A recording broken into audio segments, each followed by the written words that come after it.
দলিল যার, জমি তার। আজকে আলোচনার বিষয় ভূমি অপরাধ প্রতিরোধ ও প্রতিকার আইন 2023। এটি মূলত একটি ভূমি সংক্রান্ত অপরাধ বিষয়ে ফৌজদারি আইন। অন্যের সম্পত্তি জবরদখলকারী, ভূমিদস্যু, জাল দলিল সৃজনকারী এই ধরনের অপরাধীদেরকে বিজ্ঞ আদালতে বিচারের মুখোমুখি করার জন্য এই আইন অত্যন্ত কার্যকরী।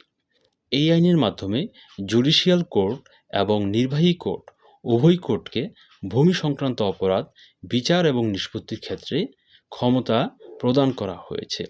জুডিশিয়াল আদালতগুলো সর্বোচ্চ 7 বছরের কারাদণ্ড এবং নির্বাহী আদালত সর্বোচ্চ 2 বছরের কারাদণ্ড দিতে পারে।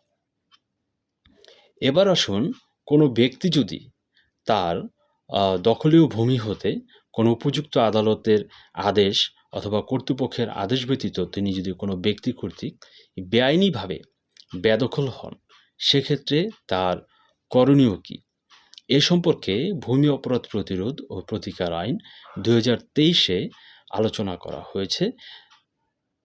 সেকশন 8-এ বলা আছে যে কোনো ব্যক্তি যদি বেআইনিভাবে দখলচ্যুত হন, তাহলে তিনি ওই এলাকার জুরিসডিকশনে যিনি নির্বাহী ম্যাজিস্ট্রেট আছেন তার কাছে তিনি দখল পুনরুদ্ধারের জন্য আবেদন করতে পারেন। বিজ্ঞ নির্বাহী ম্যাজিস্ট্রেট সাহেব যদি সন্তুষ্ট হন যে দরখাস্তকারীকে বেআইনিভাবে দখলচ্যুত করা হয়েছে, তাহলে তিনি দখল পুনরুদ্ধারের জন্য আদেশ দিতে পারেন এবং আদেশ কার্যকর করার জন্য তিনি প্রয়োজনীয় ব্যবস্থা নেবেন। এক্ষেত্রে উক্ত দখল পুনরুদ্ধার সংক্রান্ত বিচার এবং নিষ্পত্তি সর্বোচ্চ 3 মাসের মধ্যে সম্পূর্ণ করতে হবে।